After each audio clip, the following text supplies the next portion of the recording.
This evening, President Ali engages Agricola residents on key issues, GWI to address water problems. Fugitive wanted for 2015 grenade attack at Kaieteur News shot dead in Suriname. Porter dies in tragic incident on Toroparo Trail as motor lorry overturns. In the region, Mexico protests, opposition to electoral authority reforms, and internationally, Minnesota scientists test global warming worst-case scenario.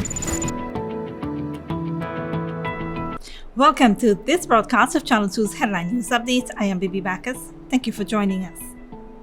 First up, 26-year-old Shamar Wilson, who was wanted for his alleged involvement in June 4, 2015 grenade attack at Kaieteur News, has been shot dead in Suriname. The Surinamese police have confirmed the incident. The man was reportedly shot in a vehicle parked next to an apartment building on Post Renstraat, Suriname, on Sunday, February 27, 2023. Wilson was reportedly in a parked vehicle with a woman when the lone gunman started shooting at the vehicle from behind before fleeing the scene.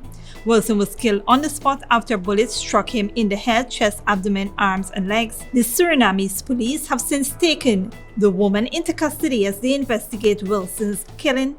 Wilson, formerly of Sapphire, was accused of conspiring with 3 other men to lob a grenade at a vehicle owned by Kaieteur News publisher Glenn Lal while parked in front of the Kaieteur News head office.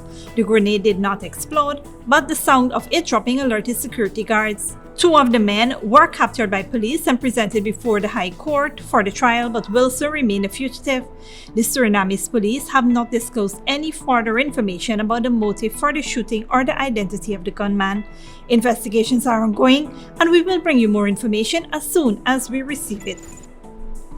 In other news, President Dr. Mohamed Irfaan Ali made an early Sunday morning impromptu visit to Agricola on the east bank of the Marara and engaged residents on how they can partner with the government to advance the development of the community. Among the issues addressed are drainage, youth empowerment, sports infrastructure, and employment. Based on what I've heard, the drainage is the #1 priority. All right? We're going to start before the end of next week to get a group together from this community itself that we're going to engage, hire, to clean the internal drainage, to look at all the culverts. The second issue is with the 2 major drainage canals that you raise. This week, Nigeria is going to come in with the National NDIA, and we're going to have those 2 canals excavated and cleared and cleaned. We're also going to ask them to look at the coker to make the coker operational, the coker that you spoke of. So that is for drainage. That is what I'm committing to you. You will see next week we're starting on those issues. Ghana Water Incorporated will also begin works in the area to address water issues. One of the problems here is that this well is a very old one, and it's produced a lot of high iron content water.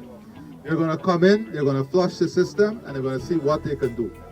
However, we're investing in a number of projects right now that will see you getting treated water in another 2 to 2.5 years or less. So but I'm going to ask them to continuously monitor the system and to flush as far as possible. Dr. Ali reiterated his government's commitment to engage directly with the citizens to ensure they play a critical role in the development of their communities. The only way we are going to advance communities and create new ways of doing things is if you're able to generate positivity, if you're able to create a positive environment in which we live, a positive environment in which we support each other, and an understanding that we are in this all together as one Guyanese community. The president was accompanied by Minister of Local Government Nigel Darmlal, Minister of Foreign Affairs and International Cooperation Hugh Todd, Minister of Culture, Youth and Sports Charles Ramson, Commissioner of Police Acting Clifton Hicken, and other government officials. Let's switch gears and talk about 47-year-old Edward Suku of number 69 Village Quarantine Berbice, who has been charged with attempted murder and remanded to prison for allegedly burning his wife with a kerosene stove when he appeared virtually at the magistrate's court on Friday, February 24th. Suku, a laborer, virtually appeared before Magistrate Renita Singh, where he was not required to plead to the charge of attempted murder committed on his wife Zelina Harry Paul. The court heard that at the time of the incident, Suku was under the influence of alcohol and Harry Paul was cooking on a one-burner kerosene stove in the kitchen when an argument ensued over a cell phone. The argument got heated and the woman turned away. The couple's son related that his father picked up the stove and threw it on his mother's back, causing the flammable liquid to spill onto her hair and clothing. Within seconds, his mother was on fire. The young man rushed to assist his mother, and his clothing also caught fire. Meanwhile, in a bid to escape, Suku tried to rush out of the house, but due to water on the floor at the front of the door, he slipped and fell face down and injured himself. The trio had to seek medical attention, and Harry Paul was admitted to the burnt unit at the Georgetown Public Hospital Corporation. Stick around when we return. Porter dies in tragic incident on Toroparo Trail as motor lorry overturns, and 2 Brazilian nationals arrested at illegal mining camps remanded to jail.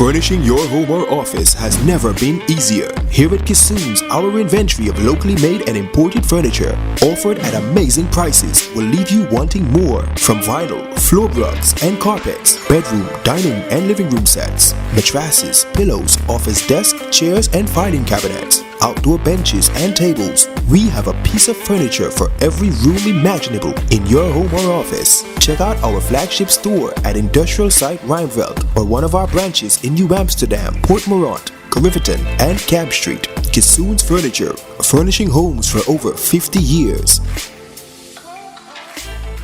Give your home or office some shine. Fortune Investment Company. We provide reliable commercial and residential professional cleaning services in Guyana. We clean homes and commercial offices. Other services offered are floor care and tile polishing, interior auto detailing services, power washing, weeding and cleaning, and carpet, couch, and mattress cleaning. We are committed to keeping your homes and offices squeaky clean. Call us now at 592-689-7558 or 592-639-6365 or visit us at 3430 Jackson North Rumville, Georgetown, Guyana. Fortune Investment Company. When we say clean, we mean spotless.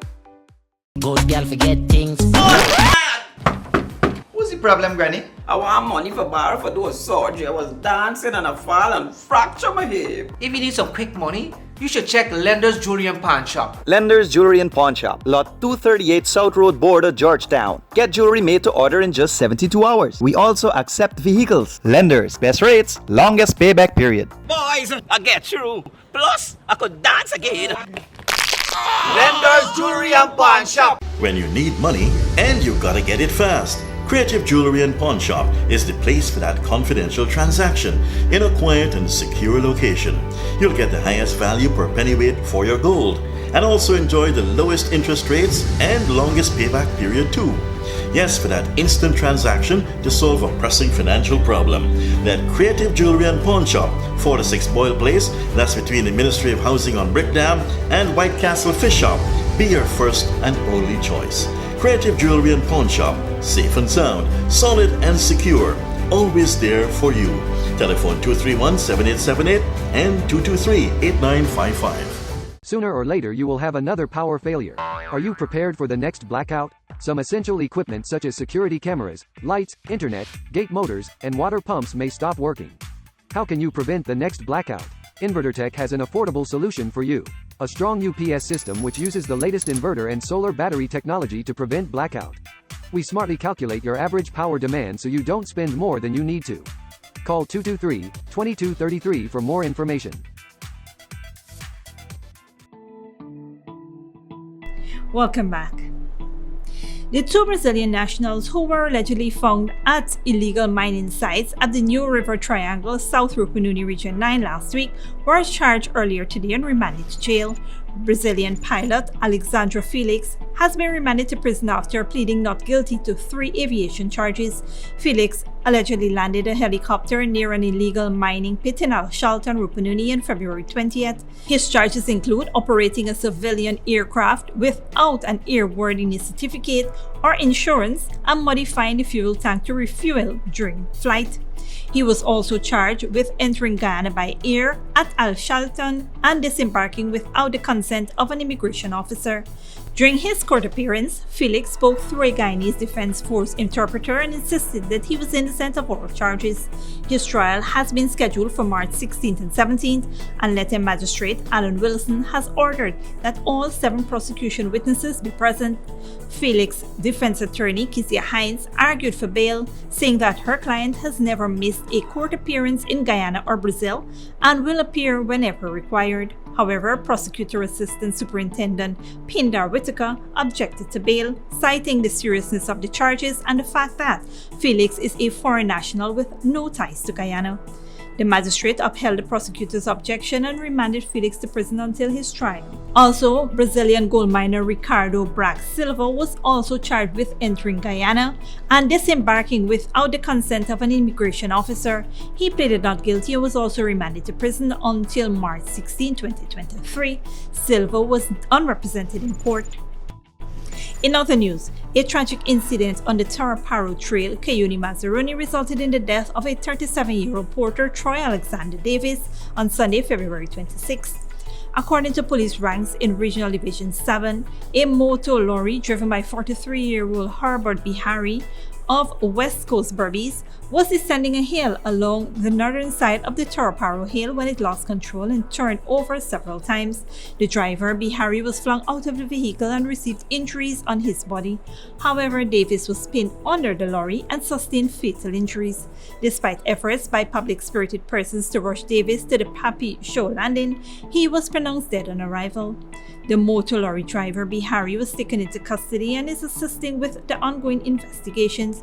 It is unclear at this point what caused the driver to lose control of the vehicle, but the police ranks are actively looking into the matter.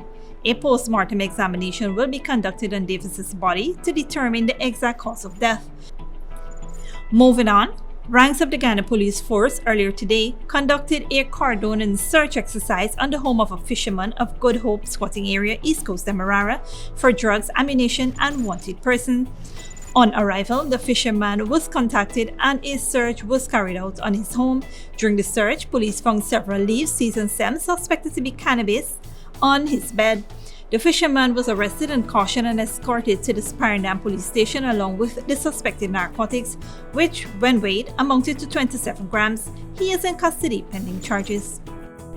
Don't go away after the break. West Bank tension, Israeli settlers torch Palestinian home in Nablus, and Minnesota scientists test global warming worst-case scenario.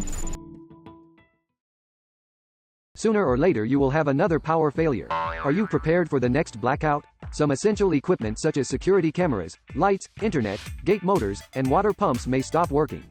How can you prevent the next blackout? InverterTech has an affordable solution for you. A strong UPS system which uses the latest inverter and solar battery technology to prevent blackout. We smartly calculate your average power demand so you don't spend more than you need to. Call 223-2233 for more information. When you need money and you gotta get it fast, Creative Jewelry and Pawn Shop is the place for that confidential transaction in a quiet and secure location.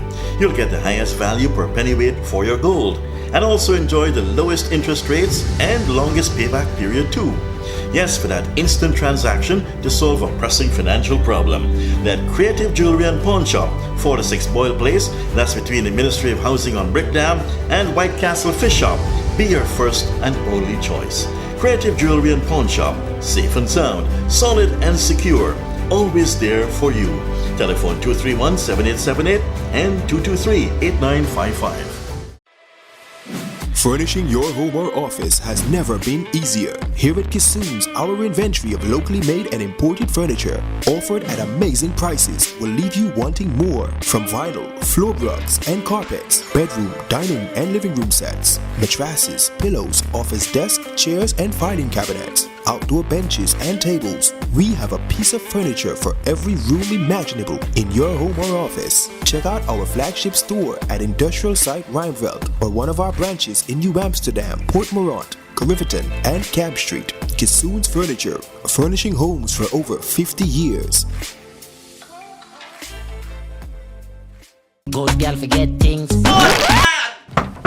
What's the problem, Granny? I want money for borrow for those surgery. I was dancing and I fall and fracture my hip. If you need some quick money, you should check Lender's Jewelry and Pawn Shop. Lender's Jewelry and Pawn Shop, Lot 238 South Road Border, Georgetown. Get jewelry made to order in just 72 hours. We also accept vehicles. Lender's, best rates, longest payback period. Boys, I get through. Plus, I could dance again. Lender's Jewelry and Pawn Shop. Give your home or office some shine. Fortune Investment Company. We provide reliable commercial and residential professional cleaning services in Guyana. We clean homes and commercial offices. Other services offered are floor care and tile polishing, interior auto detailing services, power washing, weeding and cleaning, and carpet, couch, and mattress cleaning. We are committed to keeping your homes and offices squeaky clean. Call us now at 592-689-7558 or 592-639-6365 or visit us at 3430 Jackson North Rumville, Georgetown, Guyana. Fortune Investment Company. When we say clean, we mean spotless. Welcome back. Now let's take a look at what's happening in the region and around the world. Thousands have gathered in cities across Mexico to protest against the government's plan to cut the budget of the country's elections watchdog. Opponents say the changes threaten democracy, an accusation the president vigorously denies. Al Jazeera's Manuel Rapallo reports. A massive demonstration in Mexico City. The discontent is directed toward Mexican President Andrés Manuel López Obrador's recent overhaul of the country's independent electoral authority, or INE. We are here to defend the INE so that it's not modified. They want us to return to the days when the electoral system was controlled by the government. We do not want the INE to be cancelled or modified. We want it to continue so there can be democratic progress in Mexico. Last week, Congress approved a set of sweeping reforms to the INE. Critics say these changes severely cut the agency's budget and also limit its autonomy, restricting the INE's ability to hold political candidates who break electoral laws accountable. Political experts say that these reforms to the National Electoral Institute represent an erosion of democracy in Mexico, arguing that it was this electoral body that helped to end decades of single-party rule in Mexico and helped to usher in a new era of democracy for the country in the 21st century. For his part, President López Obrador insists the reforms to the INE are aimed at cutting costs and increasing transparency. He's also accused the agency of being corrupt and favoring his political opponents. El INE de México. The INE is one of the costliest electoral organizations in the world, and also one of the most anti-democratic. Though national elections in Mexico are still a year away and Mexican presidents are only allowed to serve a single 6-year term, activists say future elections in the country now run the risk of being marred by distrust and corruption, as they were in the years before the creation of the National Electoral Institute. Manuel Rapallo, Al Jazeera, Mexico City. Internationally, Israeli settlers have carried out arson attacks on Palestinian homes in Nablus hours after Israeli and Palestinian officials pledged to implement measures to de-escalate tension amid a surge in violence in the occupied West Bank. Al Jazeera's Sarah Kirat reports. This is where the attack happened, in the town of Hawara in the occupied West Bank. 2 brothers from a nearby illegal Israeli settlement were shot while driving in a car. Israeli forces say they're looking for Palestinian suspects. Authorities immediately set up temporary checkpoints and closed existing ones in the area just south of Nablus. Unfortunately, the terrorists continue to attack innocent Israelis. We will not be silent. We will do everything in our power to protect our citizens. We will make sure that Israelis will be able to live safely here in the land of Israel. Shortly after the shooting, Israeli settlers in nearby areas burned down several Palestinian homes.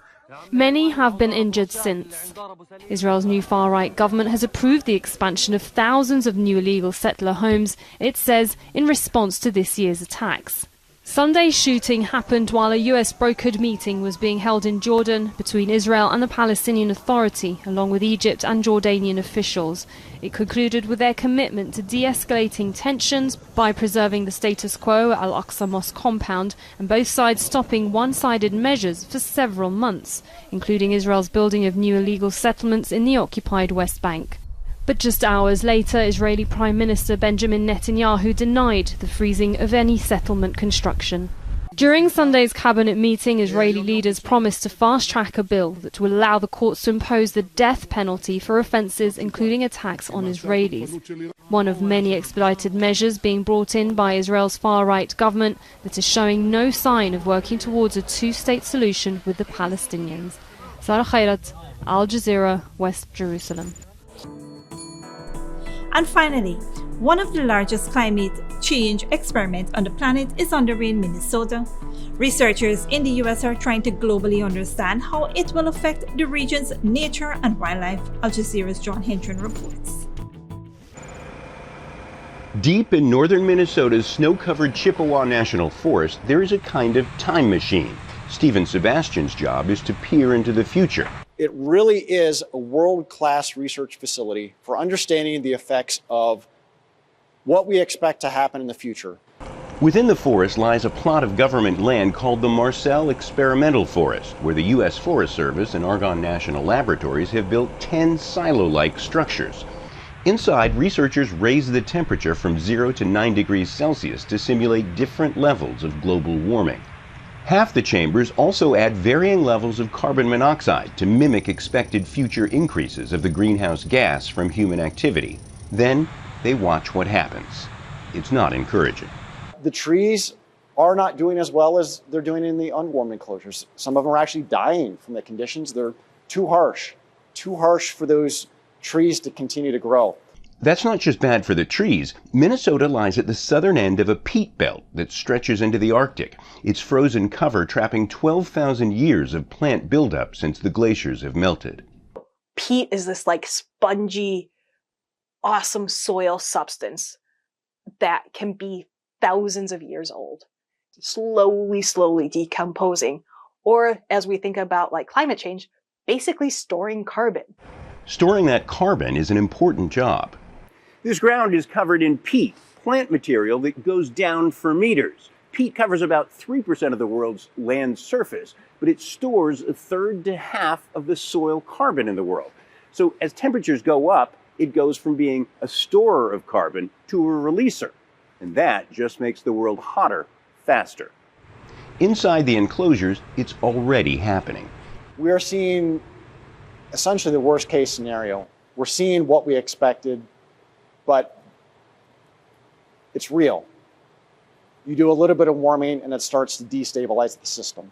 The experiment suggests that if global temperatures rise just a few degrees more, enough to begin melting the world's peatlands, decomposing peat could eventually release more greenhouse gases than they store, accelerating climate change and setting off a vicious cycle of global warming. John Hendren, Al Jazeera, the Marcel Experimental Forest in Minnesota. Now this brings us to the end of our regional and global news coverage. Up next is the 3-day weather forecast.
This concludes today's Headline News Update. Tune in tomorrow, Tuesday at 7 p.m. with our next broadcast. For more news and updates, you can visit our Facebook and YouTube pages. Until then, please take care of yourself and each other.